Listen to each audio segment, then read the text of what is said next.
So give me just a moment. I'll make some introductions. We'll kind of set the stage for what today will be all about. Kind of before we start, though, I just want to let students know, both on Zoom and those who are here in person, today is going to be recorded, both video and audio, so that way students are able to reference this as a great information source going forward. So during the Q&A, if you have questions, those will be collected as a part of the recording. So just be mindful of that piece.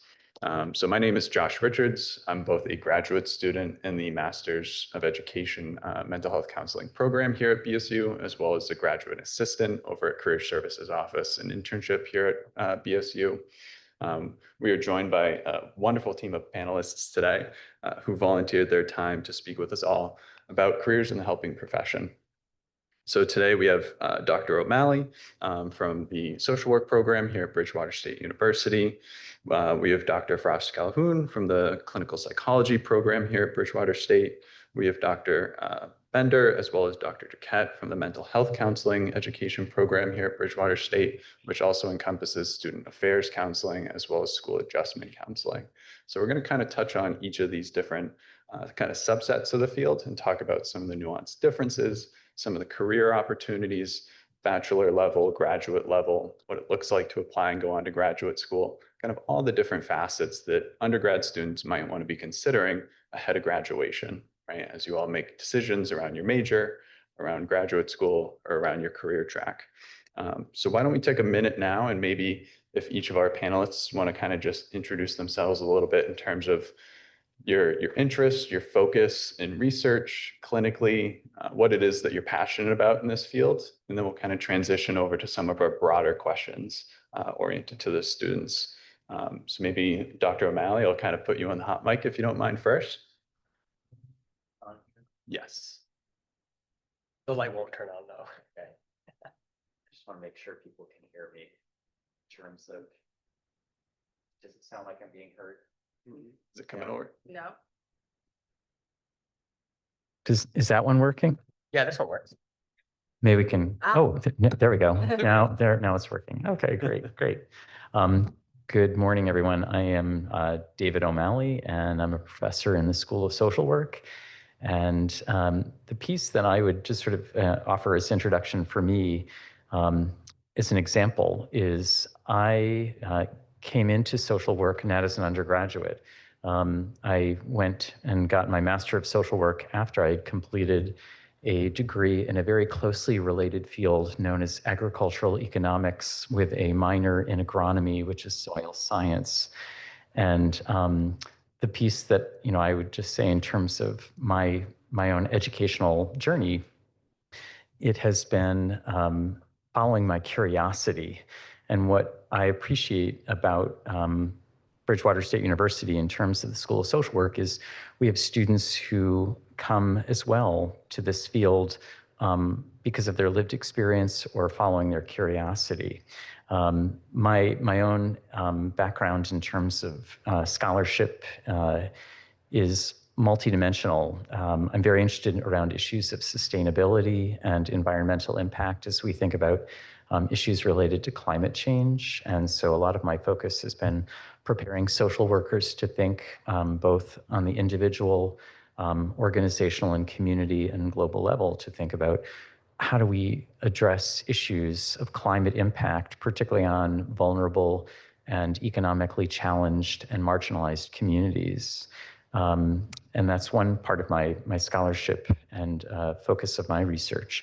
Another area that is longstanding, historically in my own career path, in addition to getting my Master of Social Work, I pursued a graduate degree in theological education from Yale University.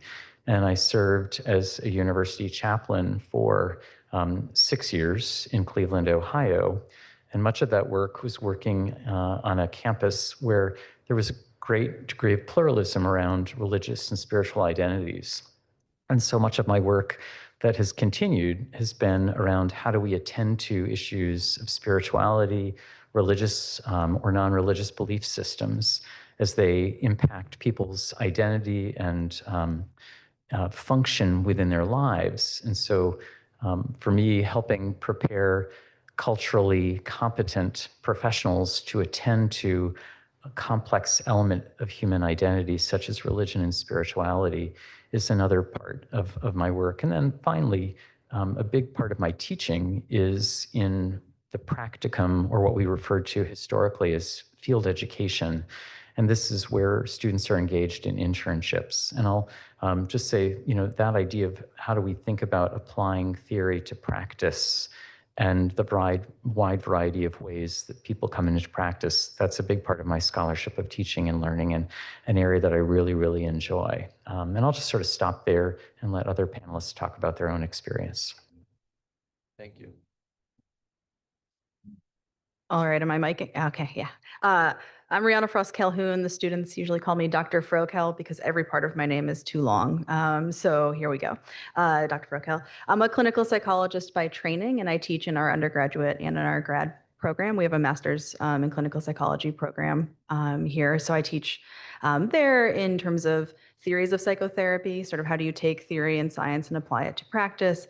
I teach adult psychotherapy, the practices and skills of being a therapist, and also multicultural counseling. In terms of my interests and how I got into this field, I largely am interested in issues around child welfare and complex family issues. So I do child welfare, foster care types of research, adoption, and other ways that family forms get complicated or families are challenged. So between undergrad and grad school, I spent many years working with families where the children had significant disabilities, working on accessing services and learning how to manage those complex challenges. And I also have worked with families in many different complex sort of forms of who is the parent, families that are facing a lot of challenges economically, socially, and lots of social justice related topics.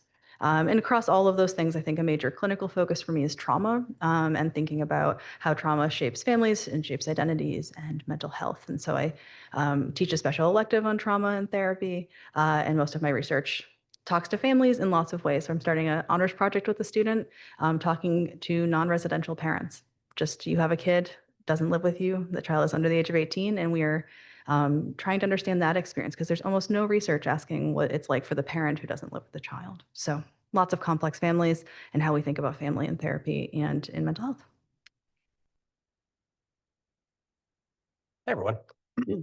My name is Kevin Duquette. I am an associate professor in the counselor education department. One of the things I think is really cool about this panel, and you're going to hear from our conversations, is going off what Dr. O'Malley said about following your curiosity. I think is such an important piece because you're going to hear kind of different specialties. And my background is really in schools. So it's always cool because you might find something that you're really passionate about. And what you realize is like, there's other things that are cool. You're like, I don't know if I want to do that. But know that there are people who do. And that's a really cool kind of piece of any kind of these helping professions. So as I said, my background's in school. So I was a psychology major in undergrad, and I taught high school right out of undergrad as part of a program called Teach for America, which focuses on working in Title I schools, predominantly they're all low income, predominantly students of color. So a lot of my work then and now is really focused on equity and equitable school counseling interventions. So so my background was teaching. I went into school counseling. Sorry, I'm going to move this mic because now I feel like I'm craning my neck here. So I became a school counselor, and then from there, I'm now a counselor educator. So I teach in the counselor education program for both mental health and school counseling.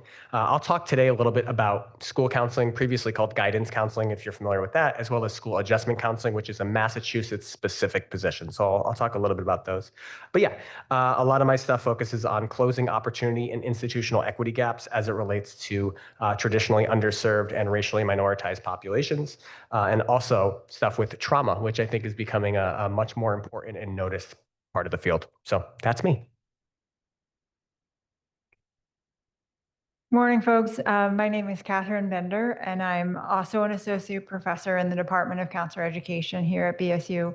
I also had an undergraduate degree like Dr. O'Malley that was not particularly related to what I ended up choosing. So I was a double theology English major, and I also started out teaching in high school, and I quickly, my tagline has become, I quickly realized that I cared more about the mental health issues that my students were facing than whether or not they knew how to write a 5-paragraph essay. I think now it's switched. Now I do care about the 5-paragraph essay. And so I just want to echo that it's okay if your major is not anything related to what you think you might want to do. And I just feel like that's an important aspect to reiterate. In terms of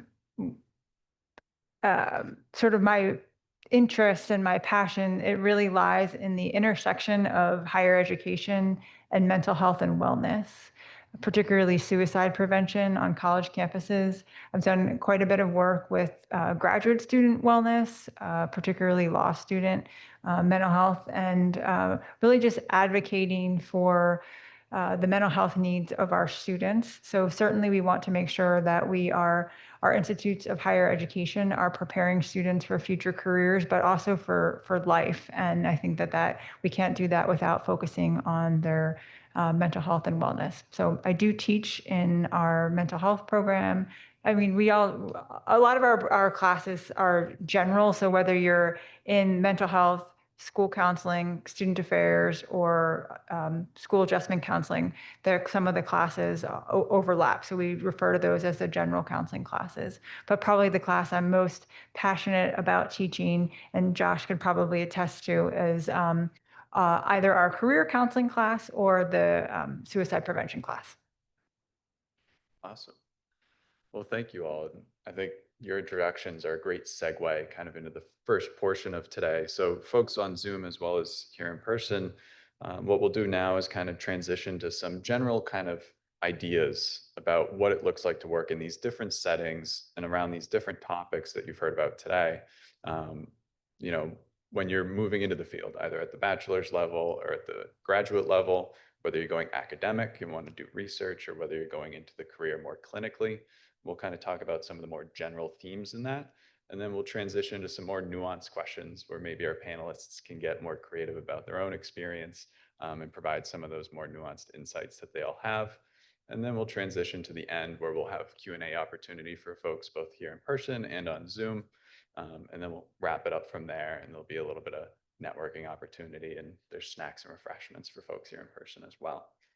So to transition into the first question here, we want to kind of expose a bit more what the day-to-day work and what the work environment might look like for some of these different career paths for students as they're looking at either graduating from undergrad or pursuing a graduate degree, what the work in social work or clinical psychology or mental health counseling or school adjustment counseling really looks like. And there's some very nuanced differences that I'm aware of and that you all are aware of, but that I think our undergrad students aren't necessarily aware of. So any insights into that, we can kind of maybe go down the line, jump around, have more of a conversation around it, but really trying to fill in the gaps in what undergrad students might not know about yet in terms of the setting and some of the different work that happens in each of your respective fields. Maybe we'll start with you, Dr. O'Malley, or somebody else can jump in. I'm fine. Are you okay if we just go down the line again? That'd be great.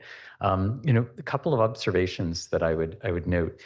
And I always say that I begin with sort of demystification and myth busting. And one of the key pieces that I always say to students, particularly who are undergraduates, is if you wish to go into social work at the graduate level to pursue an MSW, a Master of Social Work, you do not need to have pursued a Bachelor of Social Work. I'm living proof of that. In fact, the majority of people that enter into the profession of social work do not possess Bachelors of Social Work degrees. In terms of the day-to-day aspect of what one can do with a bachelor's degree in social work as compared to a master's degree, what I would say is we prepare students at the bachelor's level for what is called by our Council of Social Work Education as generalist social work practice.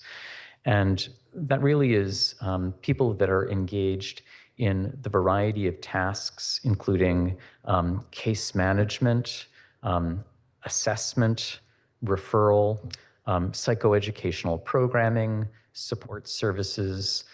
They may be engaged in public policy advocacy, research, and these are all skills that are part of the competencies. One of the distinctions that I always say is that with the bachelor's level of social work, you are license eligible in the state of Massachusetts in all 50 states, which makes the Bachelor of Social Work a unique degree, is that you are licensed eligible at the bachelor's level. One of the pieces I always clarify is at the bachelor's level, you won't be engaging in psychotherapeutic counseling. It's just not allowed under the licensure law. You can be doing work that may be therapeutic in nature or in a therapeutic milieu, but you won't be doing therapeutic counseling as an independent person at the bachelor's level. That requires a master's level degree, and it requires either being supervised by someone who is a licensed clinical social worker or a licensed independent clinical social worker. The pieces that I just always say to people is social work is a very versatile degree. You can be working with individuals, families, you may be working with groups, you may be working with organizations and communities. And we often refer to as practice areas, micro practice, which is sort of work with small systems, individuals and families, groups, and larger systems, organizations and communities. And so the idea that students at the bachelor's level may find themselves, running a campaign to raise awareness, for example, around mental health issues, suicide prevention, domestic and violence, relational issues. But they may also be doing casework with any variety of populations. And one of the growing areas that I always talk with students about, we've heard talk about children and families, but we know that one of the fastest growing populations in the United States right now are people who are aging. And I will just say, as someone who is 61 years old, and I'm going to guess that I'm the oldest person on this panel, which is completely okay as long as I don't have a mirror to remind me that I'm no longer 21, that this is a growing opportunity and need in our society. And so, where you land in terms of the population you may be serving or the issues you may be addressing in social work and in all of our fields is very wide. And so there is a lot of overlap. The degree in social work that I also note is distinguished at the bachelor's level compared to, for example, a bachelor's in psychology.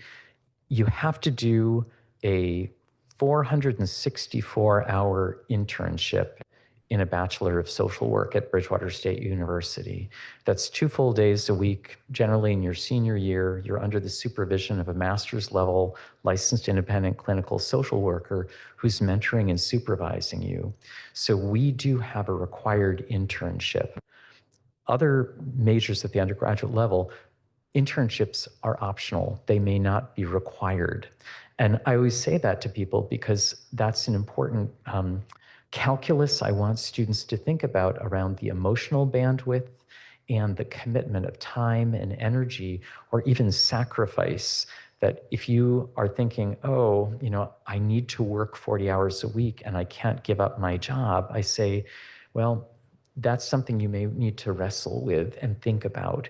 And to realize that at that bachelor's level, in that senior practicum, you are dealing with complex human beings dealing with crisis situations. And so we often use the word, are people able to make the commitment to that professional engagement and to really realize that their energy in that internship is no longer as an observer, but as a professional in training, and to think seriously about what that is going to require of you psychically, energy-wise, financially, and just time-wise. So I'll stop there. Thanks. All right. So I think there are ways that these things are different, but also so much overlap. I guess we probably all would agree that there's a Venn diagram involved in our fields, more overlap than not. And any place I've worked with people kind of from all these fields, right? In different roles or in similar roles sometimes. So I'll speak from the psychology side. Maybe I was debating if I was going to flip. We'll talk about a bachelor's degree for a moment in psychology. I think students can do a lot of things with a bachelor's degree in psychology, and we particularly don't require an internship. It's true, but it really is recommended because the best way to get into any kind of work, I'm sure career services will tell you, is to start interning or finding a job while you're in school. You do not want to get to the end of 4 years and then be applying for a job where they want you to have 2 to 5 years of experience. And you're like, how am I supposed to get experience without experience? For whatever reason, while you're a student, experience is available to you. So wear your student hat and get those experiences. An important part of that and something we do try to support with our students.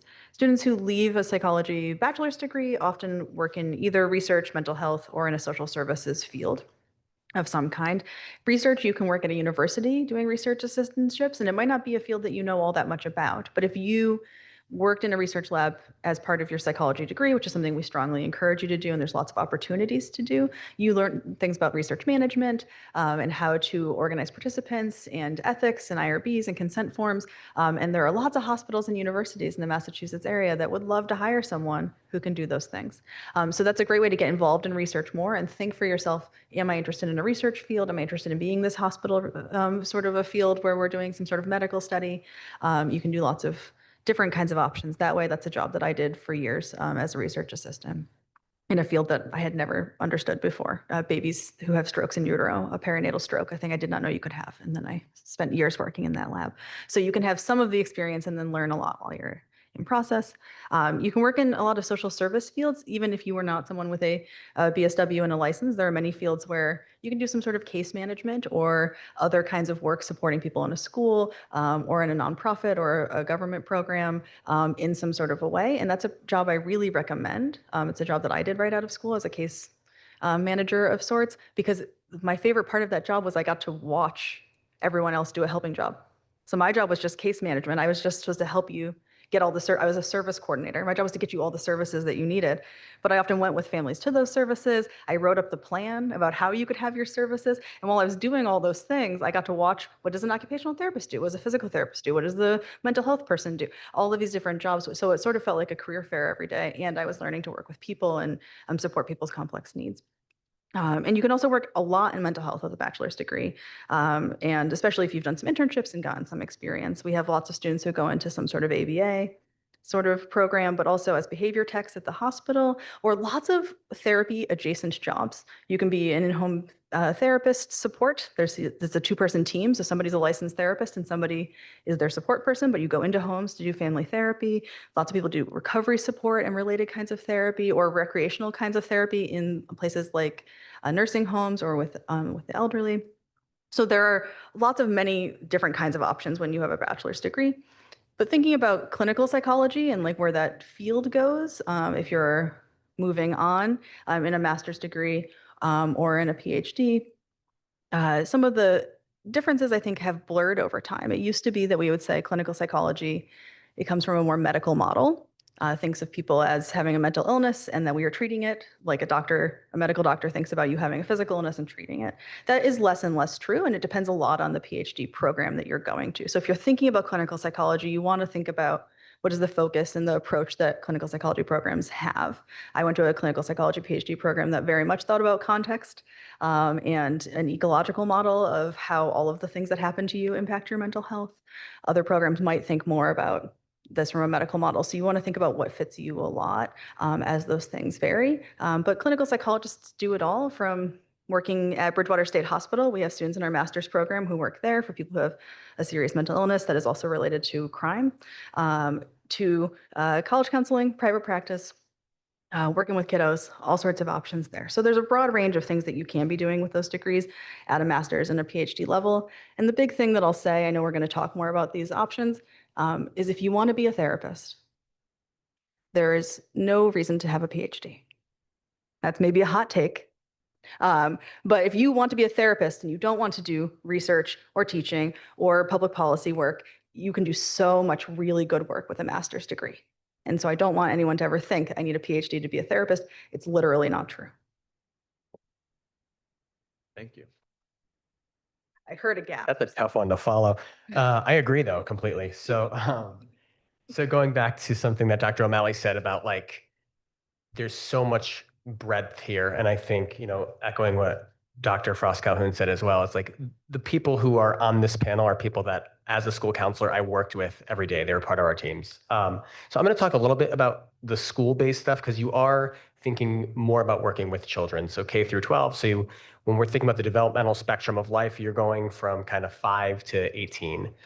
So the day-to-day is going to be different based on that. So what you do as an elementary school counselor is going to be a lot more classroom-based lessons about friendships and relationships and more skill building and character building. Whereas when you get into the older kids, if you're thinking about middle school, it's a lot with interpersonal relationships and how are we with girls, for example, you see a lot of relational aggression where it's like, okay, so how do we find ways of interacting that are more positive, anti-bullying, stuff like that. And then high school is a lot more focused on, you'll sometimes have career counseling, college and career readiness, post-secondary, as well as actual individual counseling. So as a school counselor, you do get the opportunity to do therapeutic work one-on-one. I drew a diagram here for those of you who are here. For those of you who are online, just Google MTSS, which is multi-tiered systems of support. So let me talk about the kind of distinction here. So when we think about a school, this is the model used by most schools. It's a pyramid model. And the idea is that you have tier 1 supports that go to all students. So that's things like classroom instruction, assemblies, things where everybody in the school is getting it. That usually works for about 80% of students. Above that is tier 2. Those are more pointed interventions. Those are for kids, for example, who might need additional social skills or who might be struggling with making friendships, stuff like that. So you might have small group counseling, which you could also do as a school counselor. And then at the top is tier 3, which is your most intense, most frequent interventions. Those are the kids who need additional support and sometimes are referred outside of the school to therapists, in the community. So I want to make a clear distinction here that if you're a school counselor, most of what you're going to be doing is in tier 1 and tier 2. So stuff that is for the whole school doing programmatic things, so school-wide events, as well as that small group, individual, and one-on-one work. If you're a school adjustment counselor, you're going to live more in tier 2 and tier 3. You're going to be doing less on the school-wide level, but you will be working with kids who need additional support. So if you think about kids who are on an IEP or a 504, you might be part of that process to help them get more access to their education. So the actual day-to-day is going to vary both on developmental level as well as the particulars of your school. But the big thing is you work with kids. It's pretty cool. I mean, there's something really cool about getting to work with kids. Like one of my favorite stories was a student came into my office and she had fallen on the playground. She was bleeding. And I did the adult thing where I was like, did you learn a lesson? She's like, yeah, I did, but I'm going to do it again because I'm a kid. And I was like, that is so funny. There's things kids say that just can brighten your day. So it's a really cool. I mean, you get to be part of the team that gets to bring kids from these small children into in middle schools, especially you see 6th graders who look like little elementary schools. And by the time they leave, they feel like adults. It's really cool. So you get to be part of that.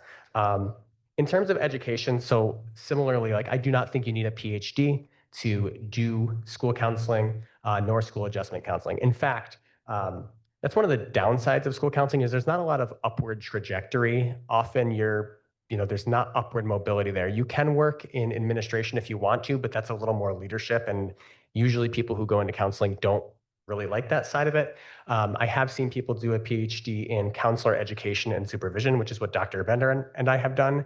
And those people will sometimes oversee all of the counselors in a district. So if you're interested more in the macro level work where you're working with professionals rather than boots on the ground with kids, that's where you might consider a doctoral degree. But both school counseling and school adjustment counseling require a master's degree. So it is not something you can do with a bachelor's degree. Thank you. Okay, so I think Dr. O'Malley said he likes to do some myth busting. So I think a lot of people don't know what student affairs counseling is. So I don't know if it's myth busting so much, but I just want to, if you attending an event like today with someone from the career office, or if you are involved, do any of you live on campus? Okay, do you have an RA or an R? Okay, are you? Okay. And so what I like to say about student affairs is that if you have gone to undergraduate and you have engaged with anyone who was a professional on campus who was not a faculty member, you likely engaged with someone who was a student affairs professional. And so as an RA, you report to an RD, that is a student affairs professional. Career services, that is a student affairs professional. If you changed your major 15 times, and so you saw an academic advisor a lot. So that is definitely a helping profession that is unique from the ones that have been talked about already because it does not require a license. It requires education, but it does not require a license. And for a little while, you could get a job within higher education with a bachelor's only. Then the field moved away from that and required a master's degree. And now we seem to be moving back to master's preferred, but bachelor's required. So there's pluses and minuses for that. One plus about getting, not to be too practical, but if you're able to enter the field of higher education with a bachelor's degree, often a nice perk of working in higher education is free tuition. And so then you can attend a program that would allow for that mobility because that mobility does exist within student affairs. There's a lot of crossover between in institutes of higher ed, we talk about academic affairs and student affairs. And sometimes there is a distinction, academic advising reports to that side of the house and, the RAs report to this side of the house. But the reality is that, for example, our student affairs counseling degree is preparing people to be in student facing roles as a helper. How that distinguishes itself from someone who works in our counseling center on campus is that as a helper without a license, as an academic advisor or career advisor or RD, I am likely to face a student who is in crisis or is feeling depressed or anxious. We can have that conversation, and then I am going to refer them to the counseling center because that is beyond my scope. But what I got to do as a student affairs professional was pretty cool. I mean, my job, I think about the fact that I got paid to do this. My job was to coordinate short-term international volunteer trips for students. So some of my day-to-day was, hey, I am flying to El Salvador to check out a potential site for our students to come visit over the summer. Then I worked on recruiting faculty and staff from campus to serve as chaperones. And I worked on recruiting students who wanted to spend their spring break or their summers doing international volunteer work. That's pretty cool. And while I was doing it, I got my master's for free. And then they said, we'd like to try something new because institutes of higher ed like to try new things. And they said, I was at a Catholic institution where they had a number of chaplains in residence. And they said, we think there are not going to be a lot of people going into the priesthood. We want to see what it would be like to have lay people living in the residence halls, don't say dorms, living in the residence halls as a chaplain in residence. Would you do this? And I said, no way. And then my roommate got engaged and I said, I need a place to live. Sure. Now, I don't know that that was a great motivation for moving into the residence halls, but I will say, once you have lived in the residence halls in a position of, I don't know that I want to say authority, but some people are like, oh, you can do anything. You've probably had a fire drill at 3 a.m. You've probably dealt with some sort of crisis. And so I got exposed to a different side of students than I did in my day-to-day doing the international. So it is Career and Student Affairs Month. And I just really encourage people to think about that. It can be a segue into one of these other fields, but it is nice in that it doesn't require a license. It definitely does require ongoing professional development. And their higher ed right now is in the, is facing some challenging times, but it's a really cool position. And then I think sort of because I'm supposed to talk about mental health as well. I mean, when I started my first job, once I got my master's in counseling, was as a mental health counselor at a community college. And it just felt like a perfect job for me because I got to still liaison with career advising, with academic advising. But I was able, now I was that referral source. So those conversations before where I could only go so far, I was now able to go further. And I also really got to advocate for students. And I will say that the only reason that I pursued a doctoral degree was that I was in a meeting advocating for a student who had been brought up on disciplinary issues because the professor said they're really causing problems. They insist on sitting in the same spot when they come to class. And I was advocating on behalf of the student who had recently returned from serving tour of duty in Iraq, and because of one of their symptoms of PTSD was needing to be in a place where they could see everything. And I think that I annoyed a lot of people in my advocacy, and I learned that if I really wanted a seat at the table, I probably needed a doctoral degree because that's what the deans and folks had. So I agree that you do not need to have a doctoral degree to enter into some of these fields. Sorry, that felt really long. No, good. Yeah. Awesome. Well, thank you all so much for this part of the conversation, because I feel like as somebody who also did not have a bachelor's degree in this field, and then was able to pursue certification and work in the field in a case management role, like this is a very poignant conversation, I think, for a lot of students who are both looking for internship sites perhaps, but also considering what my next steps are. Because we have a lot of people on Zoom and we talked about a lot of different things already, I want to kind of summarize maybe some points that students might be taking notes about in terms of thinking of the tangibles in our conversation. So what I'm hearing is there's the bachelor's, master's, and PhD doctoral level, right? We have these three kind of steps, and not all are required, and each do different things. I'm hearing that in social work, right, you get that pre-licensure kind of element. Clinical psychology and social work, you're able to work in similar type roles where you're a helping professional and you're maybe not doing direct clinical services in an individual type setting, but you're doing the adjacent functions, right? Case management, psychoeducation, right? Those assistant type roles, which is a phenomenal opportunity and something that I know both programs at the bachelor level have a lot of experience with local organizations that students are able to connect with for internship, as well as those entry-level positions post-graduation. From there, we go to master's, where it broadens out a lot. And there's a lot of different opportunities to go in different directions. But I'm hearing that for social work, for clinical psychology, for mental health counseling, and for school adjustment counseling, the master's level is where licensure comes into the fold, right? Social work, you would get your clinical social work license. Clinical psychology and mental health counseling, you would get in Massachusetts, your LMHC. And then with school adjustment counseling, you would get that license, which is its own whole thing, in order to work in the school setting as that, again, mental health professional. And then from there, with the PhD and the doctorate programs, you could get licensed as a psychologist, potentially, working in either school setting or general practice. And then there's a lot more research and a lot more kind of leadership elements that come into the fold at that level. But And ability to teach. and ability to teach, absolutely.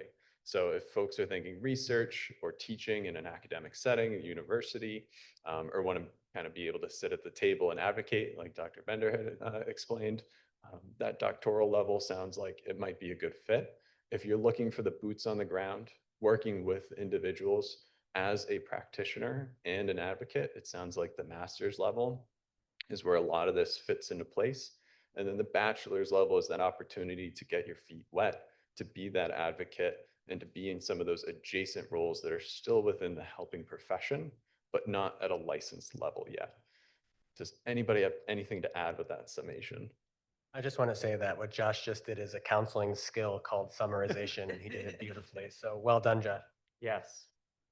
Put a BSU education capable of that. So awesome. And I hope that's helpful. I know a lot of students that we meet with in career services, they're in the thick of their education and they're trying to figure out what's next.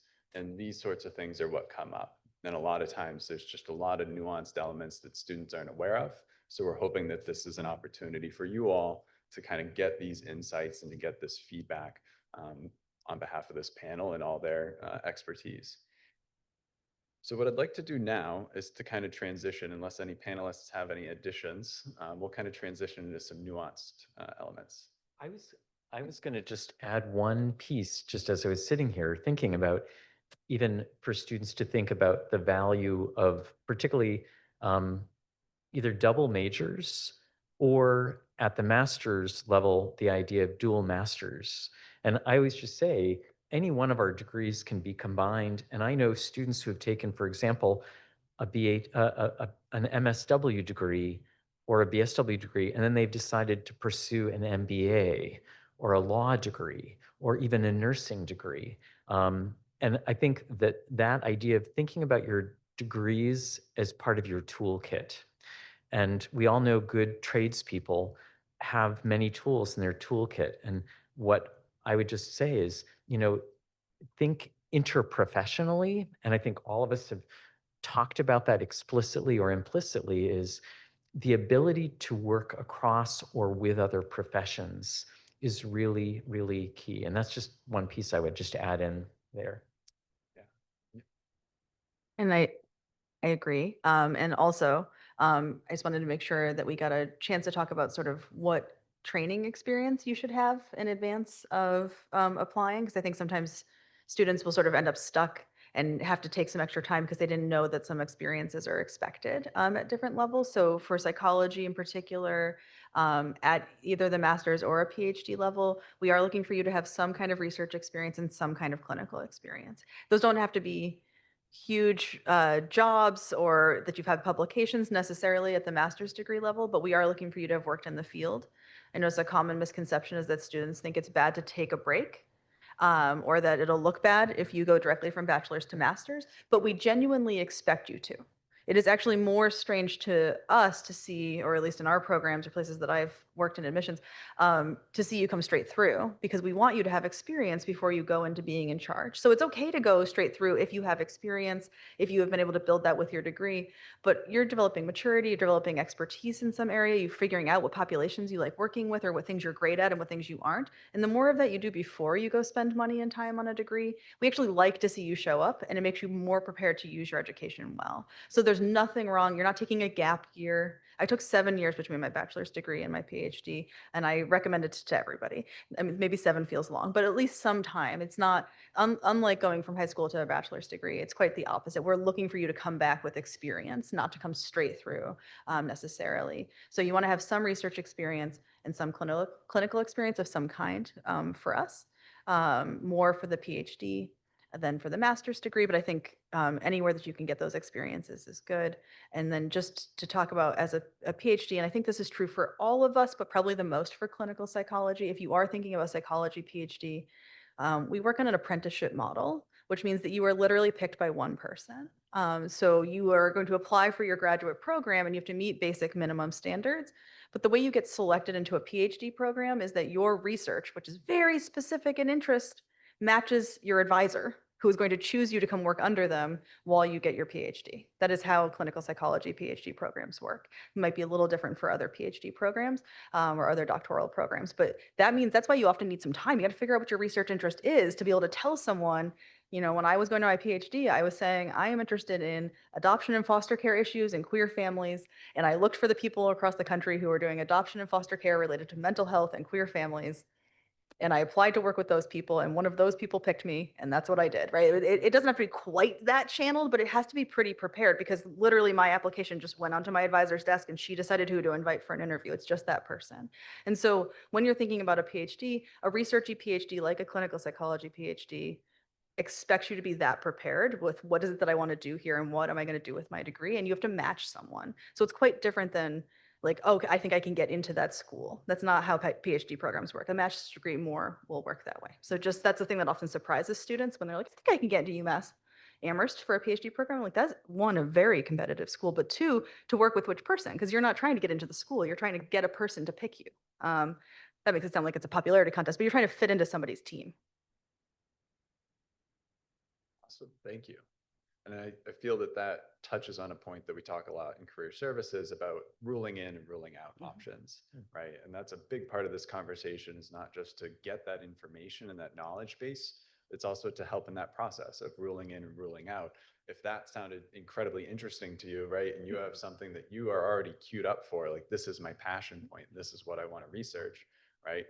That is a huge tidbit to know about. Of, I need to now broaden my pool that I'm looking at to national, because I'm looking for a very specific person to apprentice under, right? If that does not sound of interest, right, that may cast a new scenario for you in terms of maybe a master's degree is a wonderful next step for me, right? And so these pieces of information are designed not just for your information, but also for that processing of what is right for me as a student in terms of, you know, academic program, in terms of what track I want to go down, but also what sort of experiences do I want to get in the interim, right? In a couple of years between undergrad and graduate, or in my undergraduate experience in the internship setting itself, right? Where we're playing and we're rolling things in and out in that process. So thank you all. So to shift now to some of these other questions, these are a bit more nuanced and a bit more maybe personalized in terms of what answers our panelists might come up with, but they're things that, again, we hear a lot as students are trying to process, you know, what their internship experience has been like and what that means for them, right? And what they're looking at going into this field at whatever level they choose to. So the first question I want to kind of posit to our panelists is, maybe very general and vague, but intentionally. What challenges and what rewards do you most often see to somebody entering into the field? And maybe this is from your own experience or from working with students for as long as you all have. I'd be curious what your insights are with those kind of opportunities and those pitfalls that students might run into. And we can maybe start anywhere if we want to shake it up. So this is perhaps being a bit too literal, but I'm going to go with it. One of the challenges that I have felt on my own as a master's student, and see it tenfold as a counselor educator, is the internship process that is a requirement of all of our master's degrees. It's absolutely an essential component, but it is a barrier to, I am comfortable framing it as a potential financial barrier. So for example, while some mental health agencies might be open in the evenings and on the weekends, our K through 12 schools are not. And so if we have folks who are currently teachers and want to become school counselors, it can be challenging to get, what is it, 450 hours, 600 hours unpaid to do internship. So I think that is, and it's not something that's going to go away. I mean, it's how all of us are accredited, and the internship there is there for a reason. But I've often said, if I won $1 billion, I'd love to set up, you know, scholarships for working professionals to be able to do their internship. When I look back on my life, yes, my dissertation was challenging to write, but getting 900 hours while working full time was incredibly difficult. And I've done a marathon, so. Thank you. I think the challenges one is interesting because I think my perspective on it has changed just as I've gotten older. I think one of the things that you're going to learn if you go into any of these fields is that who you are and like your understanding of yourself is such a critical component of the work, not only in terms of how who you are might interact with client identities and the perceptions they may have of you, but also how your own triggers, if you're not aware of them, can kind of sneak in. So I say that to say, I'm somebody who personally really likes like gold stars and like, you did it, good job. And you don't get a lot of that in school counseling. There's not a lot of accolades. So I would say one of the challenges of working in a school is that you kind of got to be in it for the love of the game. And that can be really hard sometimes. I also think that when you're working with these multifaceted, complex systems, it can sometimes feel very daunting. You know, when you are part of a system, but you're also trying to change the system from within while also being, you know, pushed upon by these same exact mechanisms that make it hard to change the system. So I think the challenges come from I think we sometimes have this notion that it's like, oh, if we just do this, then it will work. It's like, no, it's so much more complicated than that. And that's part of the fun of it, is that you get to be part of teams where you have people who are willing to try something and willing to do the work, and see that incremental change. So I would say that the challenges are just the dauntingness at times and the lack of attaboys that you get at the end of the day. And with that, some of the most rewarding things are those subtle things of seeing a kid who was truant come to school, and you know it's because of the relationship you built with them and that you made for them, specifically school, to be a safe place. So yeah, that's all I'll say about that.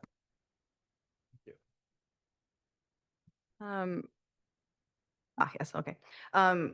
To go off of what you're saying, I tell students early, you're picking a field in a helping profession where you get to be the tool, but it's like your personal self, right? Like you are the tool. And it's not just that if you were in a job where you learn a specific task and you do the pieces of it and you're good at it, right? You do the math, you do the piece that you're supposed to do, you do the calculation, you do you do the writing. You're using yourself as a tool. Some of this is your personality, your own experience, your ability to connect with other humans, and you're also a human. And so one of the challenges is, have you done enough work yourself, and are you in a good place yourself to be able to manage that additional emotional toll, but also just that you know yourself well enough to know what's going to set you up, right? Do you know that you need stickers or not? It's another good reason to take time. Is there's actually just a personal maturity establishing that can be really hard when people first start, because you find out a lot of stuff about yourself that you did not necessarily know, once you're trying to use yourself as the tool.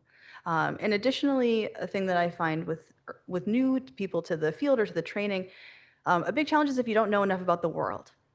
Because you're coming in to help people who might have very different experiences than you. And if you've had a very narrow life experience and haven't gone a lot to meet people who have wildly different experiences than you, wildly different privilege, wildly different oppressive experiences, and cultures and beliefs, you're probably coming in to do a lot of harm. So one of your jobs, I think, before you start any helping profession, is to learn a whole lot about the world outside of your life. And if you don't, you got to do that while you're doing your 900 hours, or you're going to hurt people instead of help them. And it can be a real shock to find out. And so sometimes people come in being like, I am going to save people, without having been enough curious about like, what's happening to all the people. And that can be very frustrating to find out, oh, I really don't know as much about this, or I can't just come in to solve it, or maybe that the solution I think is not the right solution. So you develop a real flexibility of thought the more you understand how the world is. And this job is going to ask you to do so much flexibility of thought and so many ways of thinking about the world in different ways, and making meaning, because that's really what we're doing in a helping profession. So I think knowing about the world and knowing about yourself are the two things you can repair the most and the most bumpy at the beginning of this job. Thank you. Yeah, wow. I mean, these are all profound. I'm learning a lot in being on this panel. So thank you to my fellow panelists and to our facilitator with these questions. The piece that I would say, I'm going to start with the rewarding piece. On any given day, in my role, in my 35 years as a social worker, in various settings, has been the variety of things that I do in a day. I do counseling, I do case management, I do crisis management, I do advocacy, I am engaged in research, I'm engaged in both organizational and public policy change. And I think, across time, in my own career trajectory, I could have never imagined.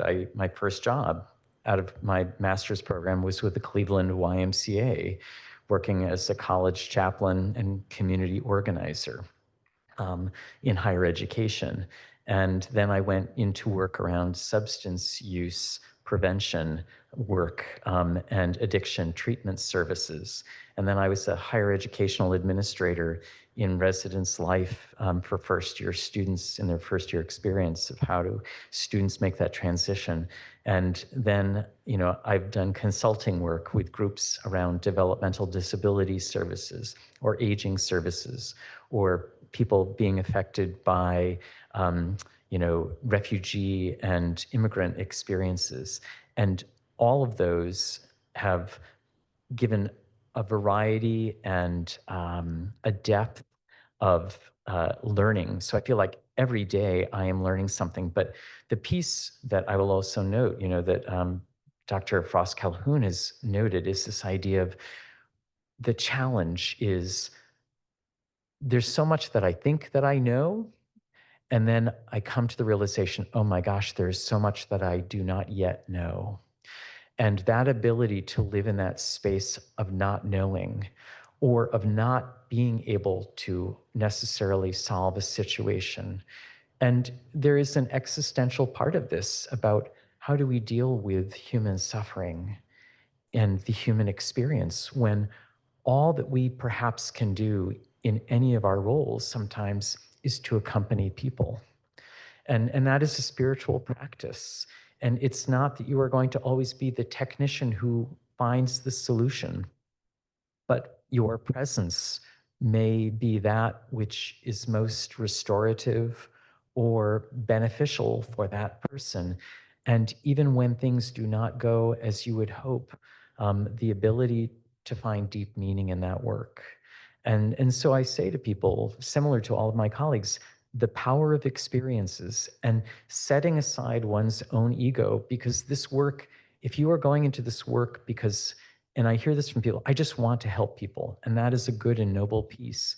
But to realize that our work sometimes may not be about our need, and it isn't, and it cannot be about our need.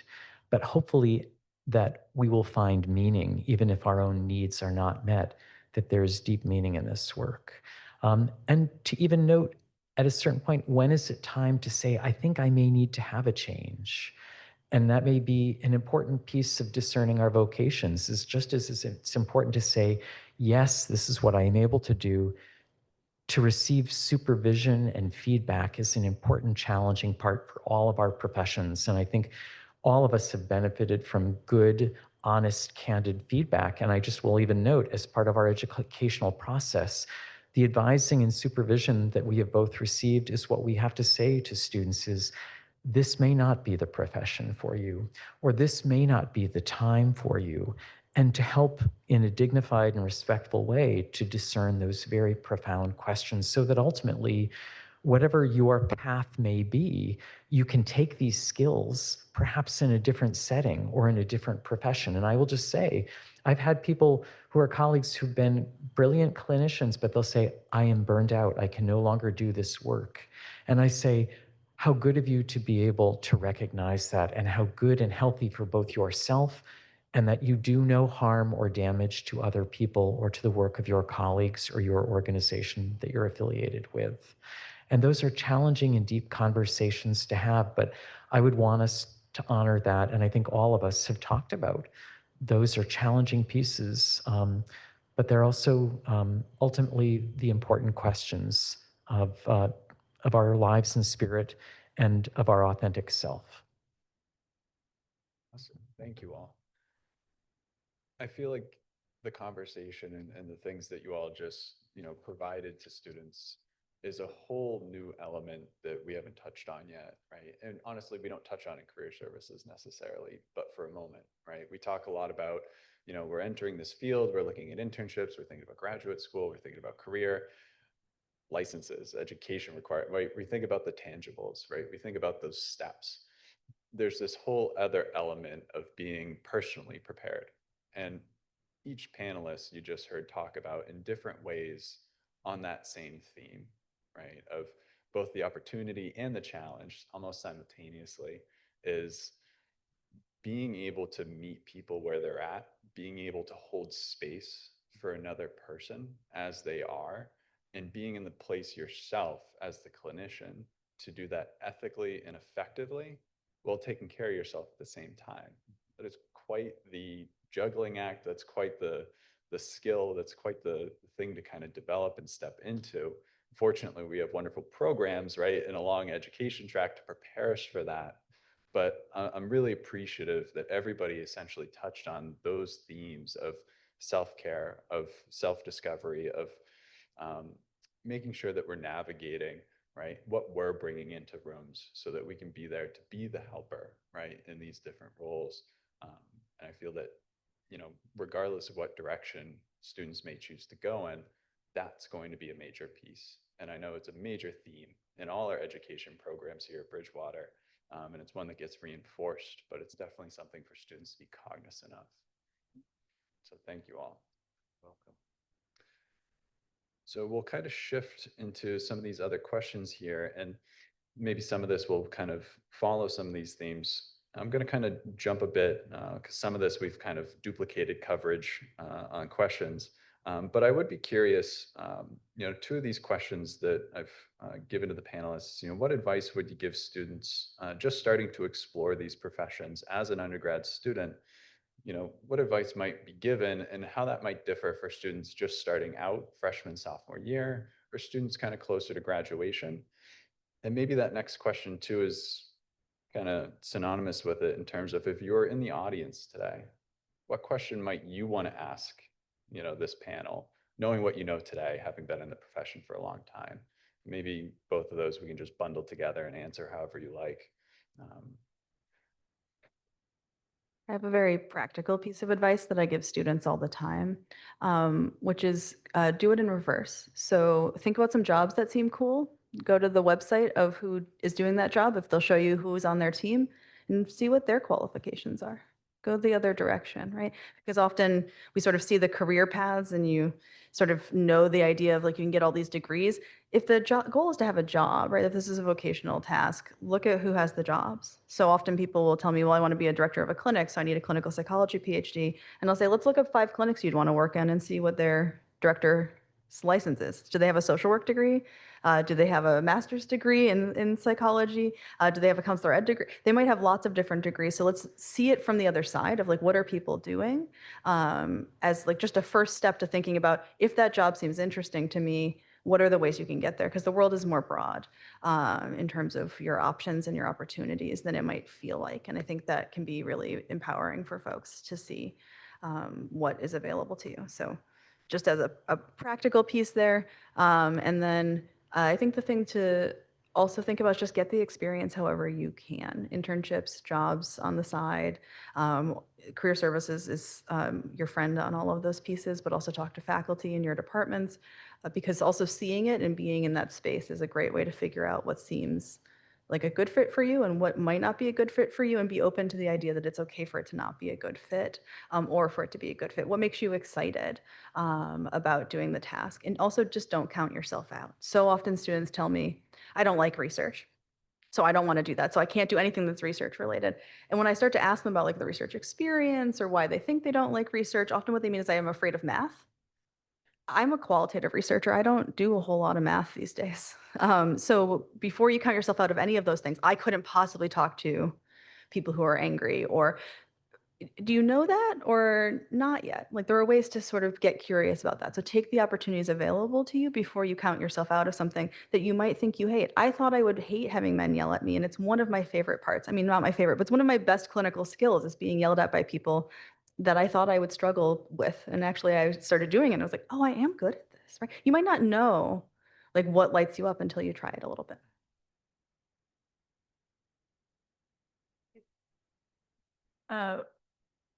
When I look back sort of at my career trajectory, I realized in preparing for today how important role models were for me. And so while it might not have been like look up the job, I looked at the people that I admired in my life and I was like, oh, how did they get to where they are? That's literally why I became a theology major, was that I had a religion teacher in high school that I really liked. And I was like, how did you get to where you are?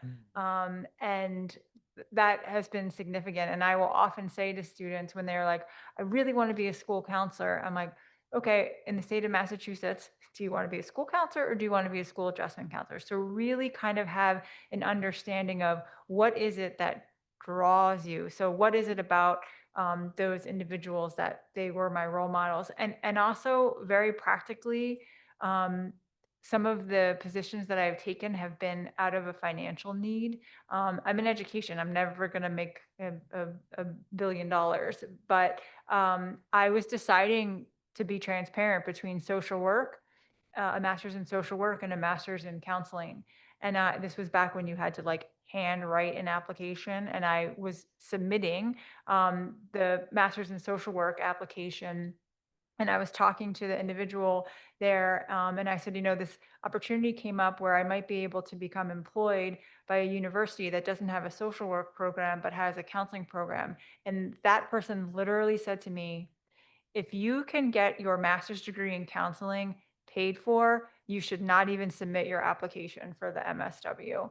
And I really appreciated that transparency. And that's just where I was in my stage of life. And so the financial need was big too. And then something that my 18, 20, 22-year-old self didn't know is how important values are to me. And so if I look back at sort of when I made shifts, it was because something started to feel icky to me in my current role. So it felt icky that students in high school were telling me about their social and emotional issues, but I wasn't allowed to engage in conversations with them. So I'm like, okay, this is not fitting. This isn't sitting well. And then you heard about my other icky experience of I'm not allowed to advocate for this student. So I need to make a shift. So I would encourage you to pay attention to the things that sort of, what are the hot button issues for you? So role models,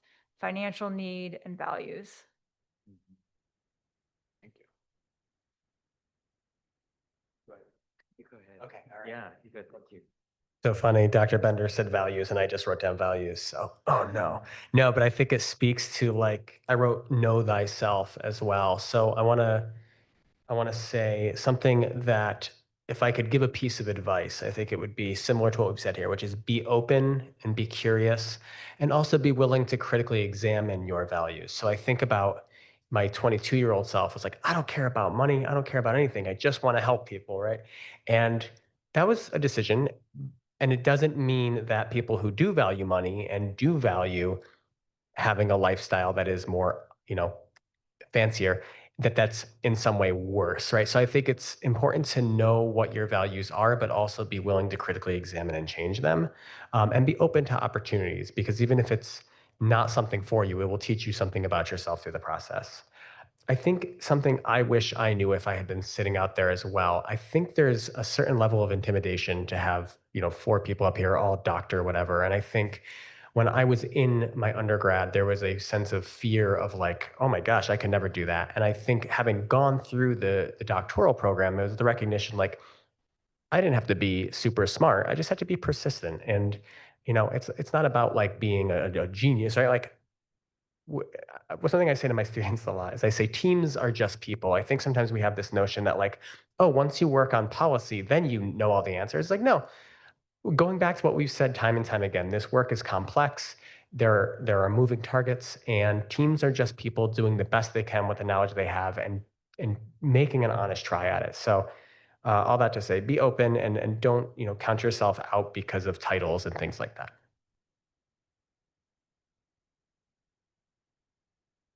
If I were to summarize, I had a great mentor, and I was sharing with her about how something had not gone well or as expected.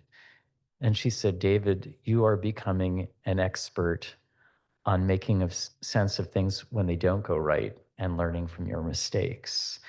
And to me, I think this is one of the pieces is the places where I've had the deepest learning, both as a student and as a professional, is when things do not go as expected and when I make mistakes, and how I learn to recover from those mistakes, how I learn to ask for forgiveness if it has involved another person, and to be forgiving toward myself, and then to persist and to show up and to be willing to be humble and to be humbled.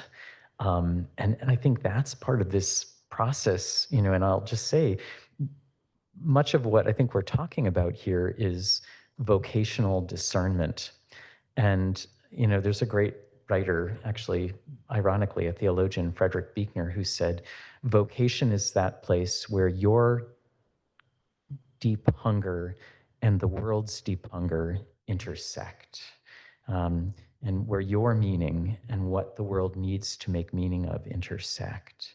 And I think, that to me is this advice is to be willing to try things out and to learn from our mistakes. Because I always say to students, the process of education is not that everything goes perfectly. And that's even with research or public policy or just how we live our lives as human beings. And that to me is just normalize it. We have doctors in front of our names here, but every day I am just trying to be authentically human and to use this skill set and tool that I have been given by my educational experiences.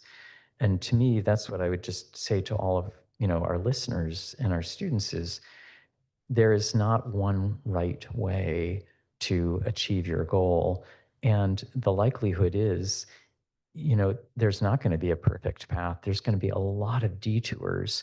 And I just say, my life has been filled with a detour or stoppages. And at that moment, I felt like, oh, this is a failed process. And yet, with time and good guidance, I've been able to persist. And I think that's the important thing that I would just note is we may look like we have it all together up here, but probably for most of us, it's been about detours and disappointments.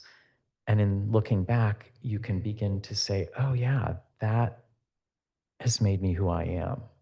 And for that, I would just, not that I wish suffering for people, but Martin Luther King said, suffering can be a transformative experience. And I think that's part of what being a student is. It's being open to that nature of our own suffering and other people's, and to learn from that and to grow stronger from it. Thank you all so much again for, we very eloquently shift from one like major topic to the next. And I think this was a huge addition to the conversation today. And I forever love summarization as a skill. So I'm going to do my best here. But I'm hoping that students are hearing a lot of the themes that are coming out of what you all are saying, because each time we've talked, there's been a core theme. And in this, I'm hearing a lot of openness, right? Openness and curiosity, because not only are we forever changing, the field is forever changing. As counselors, we take the world as it is. And that means that we have to be able to adapt to that, both at the client level, the individual level, but also that macro level. And I think there was just a lot of eloquent points made by you all to that point, right? That we're here to meet the world as it is, meet our clients as they are, be open and curious, both with our own journey as well as with theirs, with the system, with all these things that we get confronted with. And I think that is both a beautiful part of this profession as well as an essential one, right? Going back to that self-care and that burnout and that knowing yourself and knowing your values to preserve that is a big practice as well. So thank you all for that. And that also eloquently segues us to the next question, which is what's ahead for the field? What trends and what themes do you all see that students may want to be aware of? Things that you all see coming forward, and maybe even tying in some of the advocacy element of our roles given the world today and the conversation that we just all had. I'll let whoever wants to take it first, take it. But we might need a minute for that question.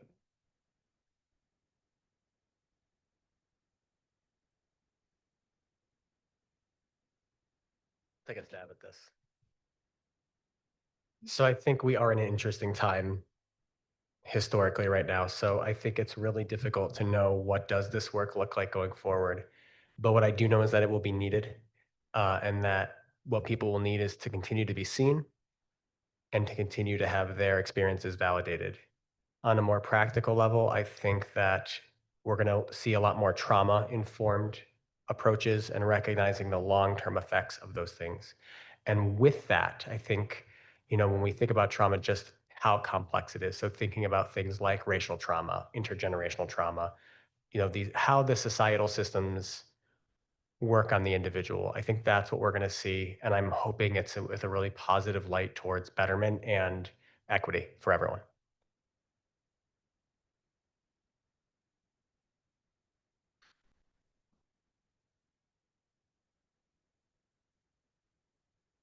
I guess I'll build on that. I think the field as a whole of helping professions, psychology in particular, has focused a lot on multiculturalism in the last decade or so and continues to do so, thinking about the diversity of experience and how much culture shapes our mental health. In a current system where being a marginalized person and sometimes is newly targeted you or continues to have an increase in oppression, it is part of our job as mental health professionals to understand where the suffering is coming from and what your role is in helping with that, right? The trans kids are not okay right now. They're more okay in Massachusetts, but if you're working in a kid field, if you're working in a mental health field, working with the folks and knowing who is being targeted and in what way, you have to keep your ear to the ground on what's happening because the people who are being targeted know. So as a clinician, you need to know.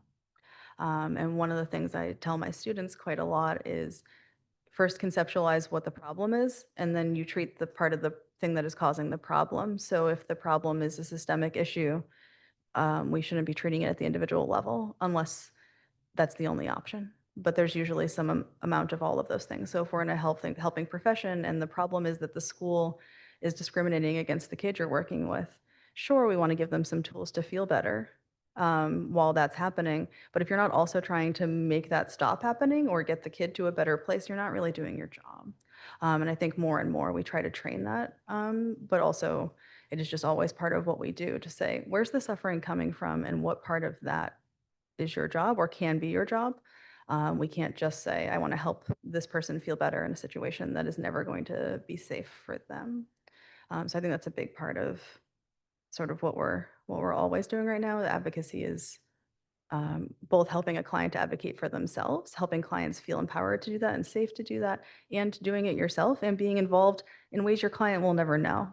You don't have to tell them that you're writing to your legislators about the thing that you would like to have stop happening to them. But if you're not doing it, you're not treating the suffering at the level you need to be.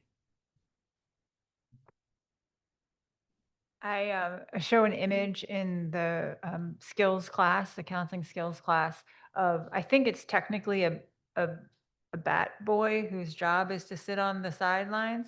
But I tell students, don't go into this field if you want to sit on the sidelines. I don't think we can do the work that the job calls us to without being an advocate. And I think I used to have an idea that advocacy was for the folks in public policy and the folks with the law degrees. But when I worked with a college student whose financial aid was rescinded because of the number of withdrawals and failures that they had had on their academic transcript as a direct result of their mental health diagnoses and lack of treatment, when I wrote a letter on their behalf to have that financial aid reinstated, that is advocacy, just as much as it's advocacy to be engaged in advocating that 988 with the option to continue for LGBTQ population continue. So there's advocacy, and that's one of the things I love about our profession is the advocacy competencies, and that is required to be an effective counselor. And so to be in this work involves not being on the sidelines. I would say that, the future of this work is going to rely on people really thinking about how do we cultivate hope. And I'm going to even use the word joy here. And hope and joy may be like, well, how do you cultivate joy and hope? And I think, we do this in communities and that we work with people that formerly we might not have thought about working with. And even how do we, in this very polarized time politically and socially, how do we, even practice hope in building relationships with people that we may view at first as being opponent or enemy. And to me, that's the work of democracy in our current time, is this incredible enterprise of which we are a part in this country requires professionals to go to those places that we might not necessarily want to go and to do that hard work of relationship building. And to me, that requires hope is not always something that is present. It's something that we move toward. I heard Jane Goodall being interviewed. She wrote quite extensively in the last part of her life, as a great researcher in biology, and the experience of chimpanzees, one of our near related species. And she said, hope is not a light at the end of a tunnel that we just wait to come to us, but that we move toward it. And so I am hopeful. And I think that part of it is how can we be creative, both individually and collectively? And so even today, being a part of this, panel reminds me of like, oh, I'm not doing this work alone. I'm doing this with my students, with my colleagues here at the university at this table, and that we're also here at Bridgewater doing that with people who are experts in our community. The clients and community members that we serve, they are experts in their lived experience. And they oftentimes have so much knowledge and skill and asset that our job is to be there and to be a part of that collective enterprise. And so I'll just end with saying, I think the future is how do we cultivate hope? And I believe there is hope out there. Once again, thank you all for really just salient and cohesive thoughts on this topic. And it's a topic that I think a lot of us are thinking about, right? When it comes to both what the future holds for career, for industry, for finances, whether it's, geopolitics and other elements like that, whether it's AI and technology advances, whether it's more policy level and things that maybe more directly affect the helping professions. These things that are very prevalent for students who are learning and thinking about their career, today and tomorrow. And a lot of what I heard from you all today on that point is, we've talked about the tangibles, we've talked about the education track, the career outcomes, the licenses, we've talked about some of those, challenges and opportunities. And I'm hearing that advocacy and kind of investing in that self-efficacy of learning and being curious and being open is the everyday action, right? These other things are maybe milestones, these other things are maybe pursuits, but the advocacy and that again, that knowledge of self and working on ourselves and being present with others, those are the day-to-day things. Those are the things that we're always doing, whether as students, whether as professionals, in any setting. So I appreciate that as kind of our last moderated point today, because I think that's a really beautiful point to kind of end on with this portion of the panel. What I'd like to do now is we'll kind of transition to student Q&A. I know we've had students in and out on Zoom, and we've had students in and out here in person. Maybe we'll start if folks in person have any questions, and folks on Zoom can put their questions into the chat, and that'll give them a moment to do so. And if not, we'll kind of wrap things up shortly thereafter. So we'll just give it a minute and see, does anybody have any questions for the panelists? Yeah.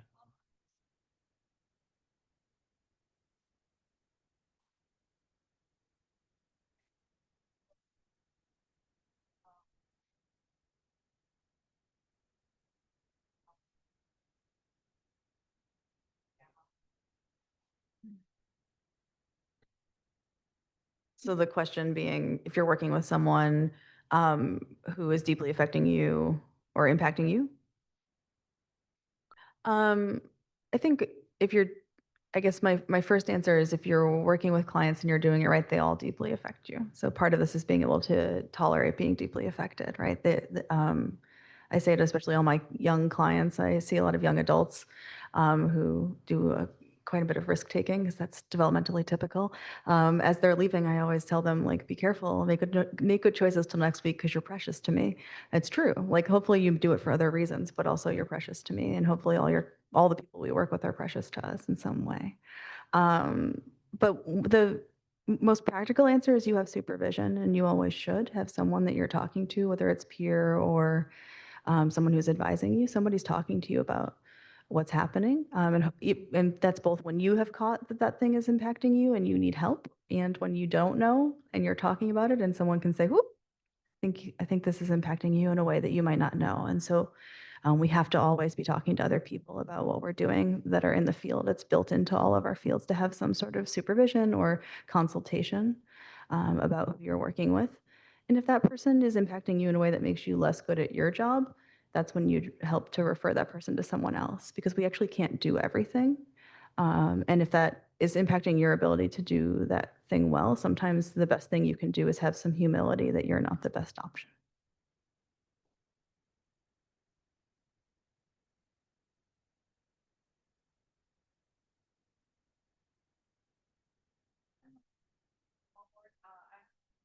Currently senior in social work, and I hopefully would like to go for my master's soon.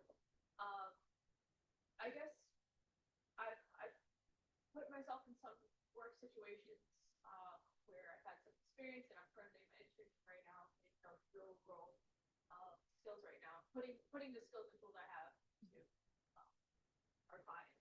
So I guess my question is that when you graduate, like I guess like I'm worried about just all the unknowns, right? Like how are my skills going to be efficiently applied to our clients? You know, our like you mentioned advocacy, policy.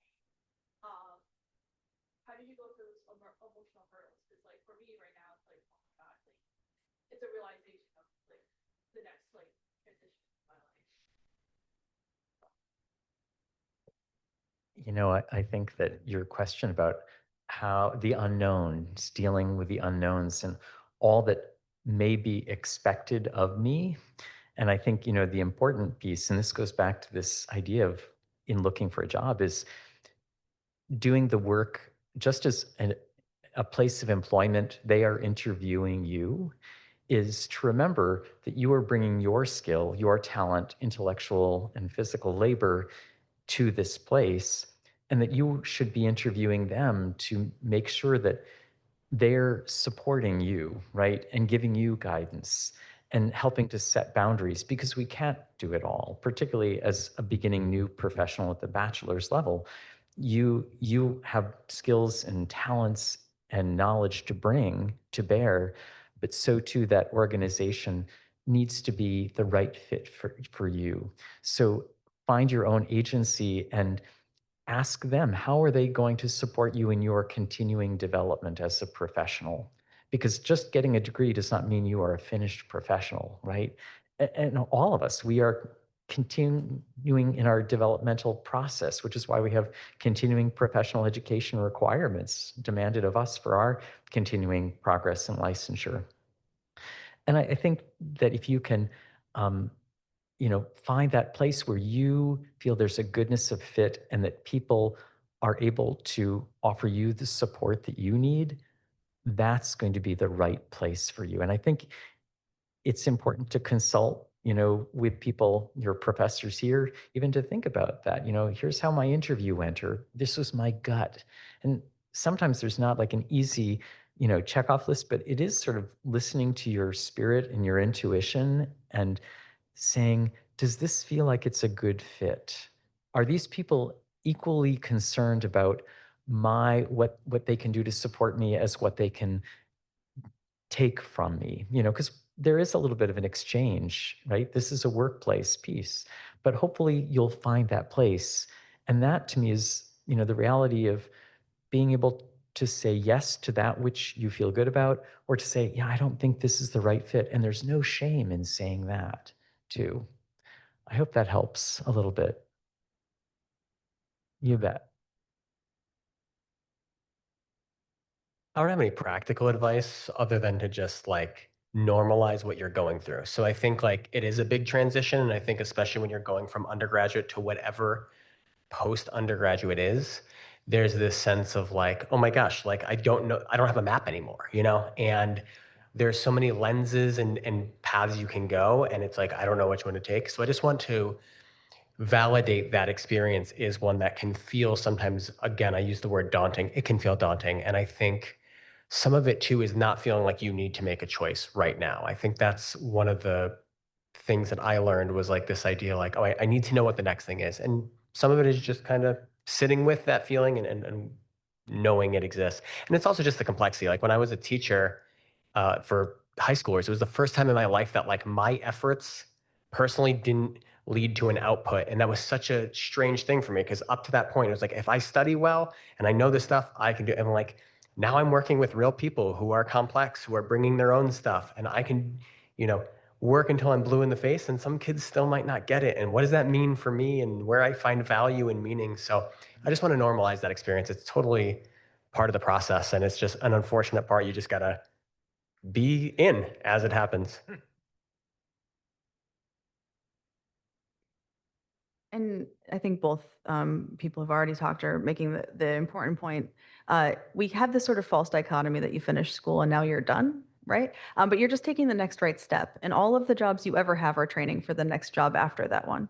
Like one of them you will retire from or die in, or depending on the economy maybe. But every job prepares you for the next one. And so like the best goal you can maybe have is an organization you believe in. And if you start to be in an organization you don't feel like you can believe in, you go to another job, right? You're looking, we talked about role models. Hopefully there's somebody who's a good role model who you like how they're doing your profession at that job. If there's no one at your job that you like as a role model who's doing your job well, it's a good time to start looking for another job, right? Because you don't want to get stuck in a place where the only role model of doing this job is not a way you believe in, say, social work, right? Or that you don't believe in the mission.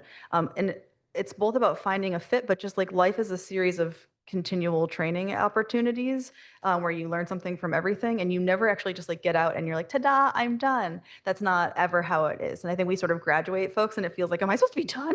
You're never done. You're just continually in a new class. They're just called jobs and sometimes they pay you.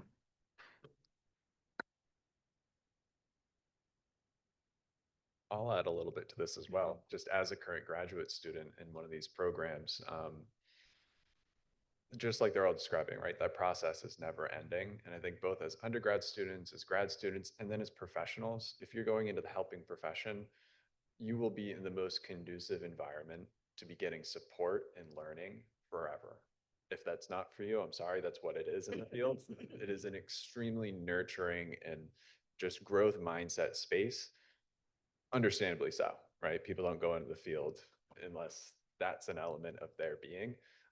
I will say as a graduate student, connecting with peers, right? Being able to come to classes, learn from your faculty members, right? The education is such a big component to fostering that element that you then carry out after graduation with you. And conferences and professional development opportunities are immense in this field. They're essentially required for licensure anyway. So once you graduate, you will have to do continuing education. But the good news is you get to, both as a professional and a student. And those are wonderful opportunities to both figure out more about yourself, figure out where your fit is in this field, and meet those like-minded people, whether they're mentors, colleagues, peers.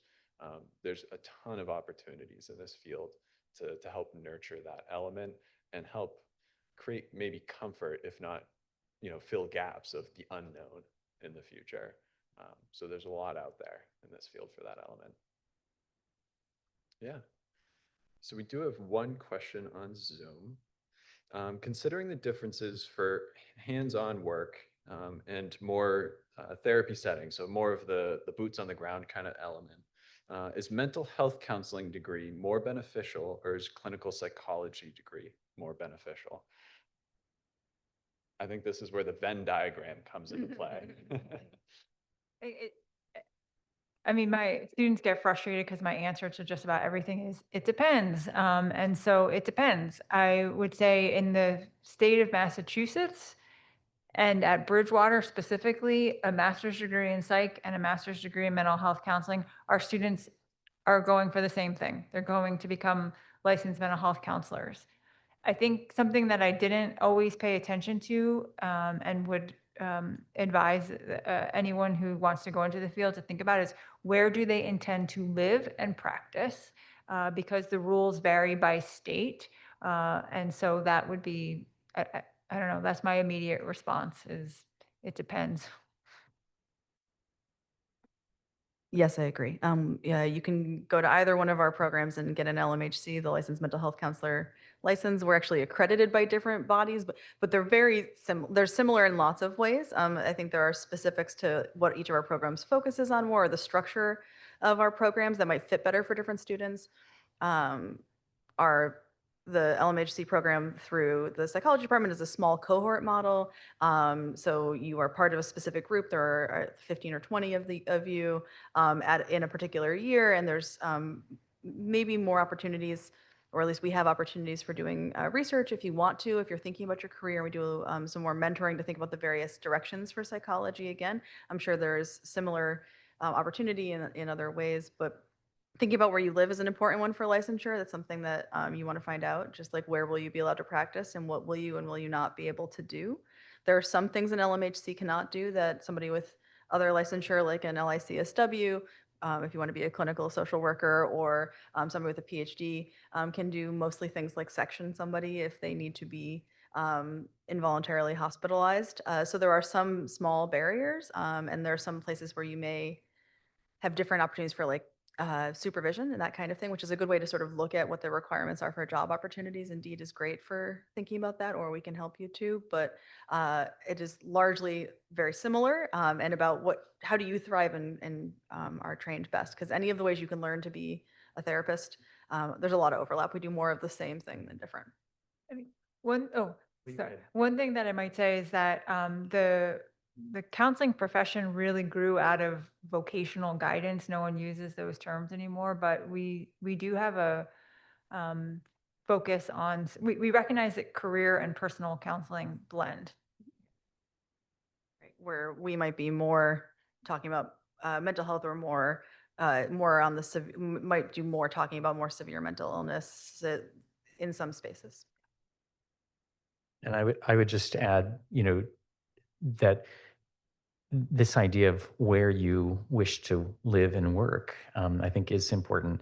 And even thinking about understanding reciprocity. And I'll just note that right now there's a big movement within the National Association of Social Workers to even think about how can there be harmonization across the 50 states and territories so that there is transferability and mobility of professionals, and particularly in with the emergence of telehealth.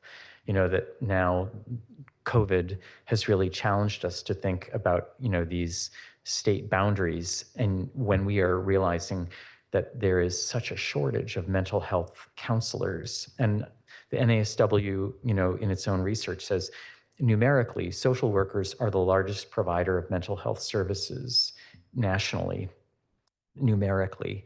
And if we're truly committed to meeting the need, that idea of just being able to work across state borders, and this is the work that we're now being challenged to do professionally.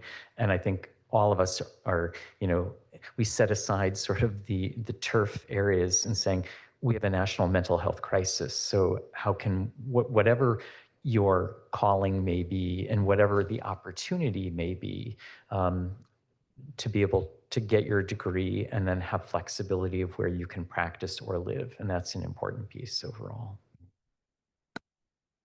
And I think this question is a common one, right? That students have a lot, because if we're good at a lot of things in this field. We're really, really good at making it very complicated when it comes to different states, different licensures, different requirements.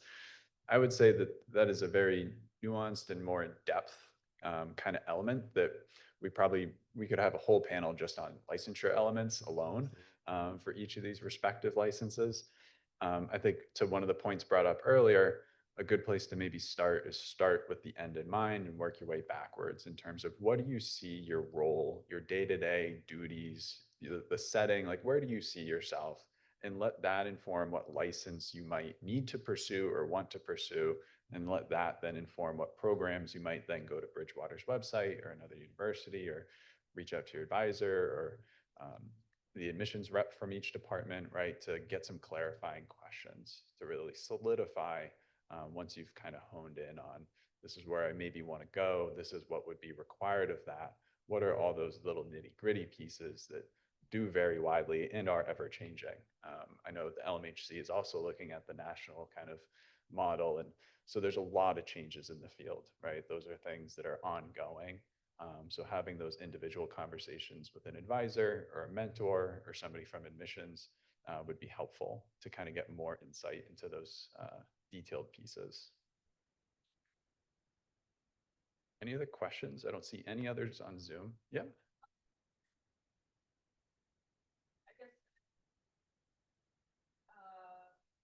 question, so, I plan to apply for the advanced standing and I know it's, the application's gonna be sometime soon for the second round. I guess my question is, what should I be, expecting and what's the difference?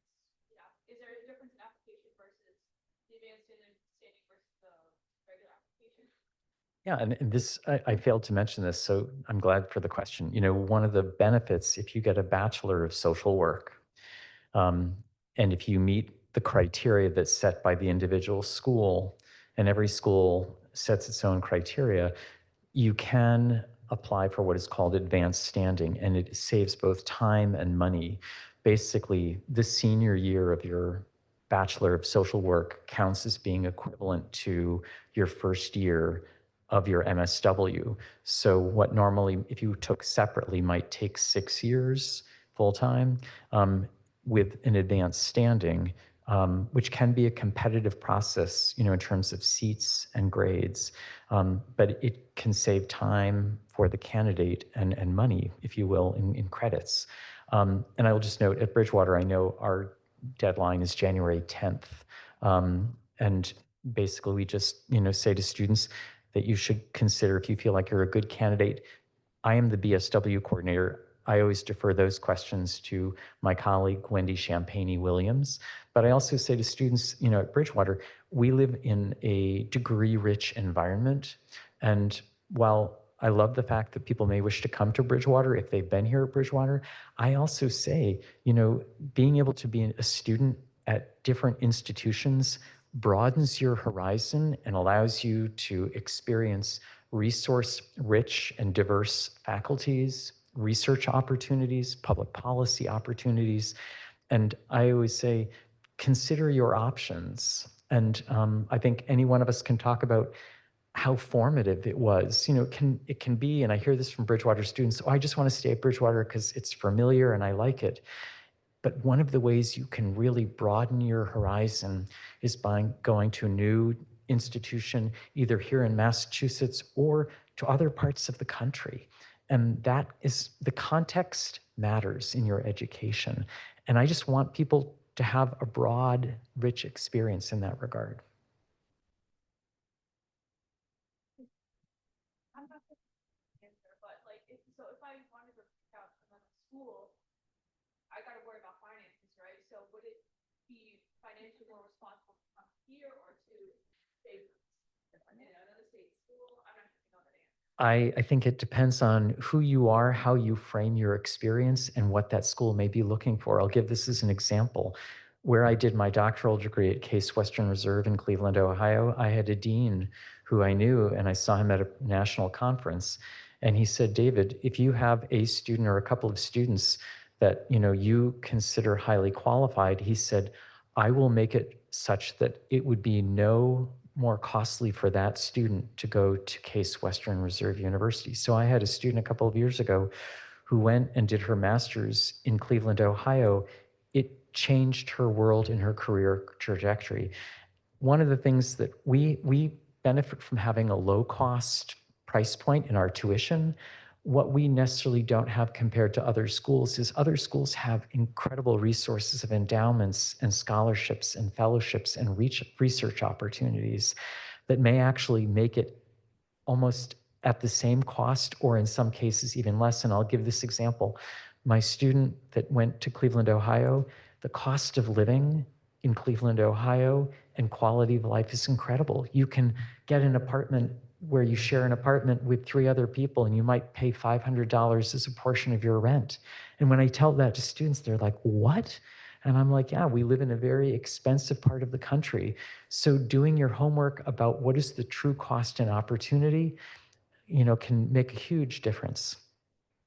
You bet.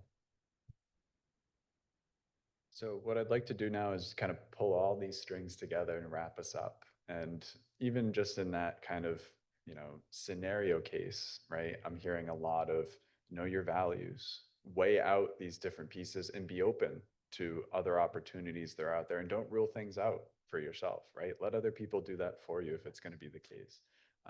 So again, a lot of tracking with some of these themes that are just so clinical. So I wouldn't expect it any differently. So we've covered a lot today, and I'd like to just kind of summarize some of the tangible pieces that I know students are really honed in on today in terms of academic and career tracks, licensure, things like that. And I'll preface it with, it depends is the most famous answer we've heard. It's the most famous answer you'll continue to hear in this field. But we've had representatives from the social work department, clinical psychology department, the mental health counseling program, as well as school adjustment and student affairs programs, right? Each representing different subsets of the field where there's a ton of overlap, right? Student affairs not requiring licensure, working in higher education type setting and various student facing roles, school adjustment in that, K through 12 kind of setting, right? Working directly with students of various developmental stages. And then mental health counseling, clinical psychology, and social work, right? Working in a vast array of settings with different licensure, different requirements, but really serving the mental health needs of communities at both the macro and micro levels. Bridgewater has tons of information on all their websites. So if you're looking again for like licensure info, program info, you can go there. State by state depends. So if you're looking at other universities for graduate school, consider that element. The different states will have different licensing requirements. So be very mindful of, dotting your I's and crossing your T's so that you can make sure that the steps you're taking are appropriate for what your goals are, what your passions are, what your values are, and what those outcomes will ultimately be. I have nothing else today. I would simply love to thank our panelists for volunteering and spending their time this afternoon with us. This was immensely helpful. Again, a lot of this stuff comes directly from students who we meet with in career services. I appreciate your time, and I know they do as well. So thank you. And what we will do is we will end it here. For folks here in person, there's food and drinks over to the side. For those on Zoom, you're welcome to reach out to us if you have extra questions. And this video was recorded, so it will be posted at some point, and we will share it with anybody who was registered for the event today. Awesome. Thank you.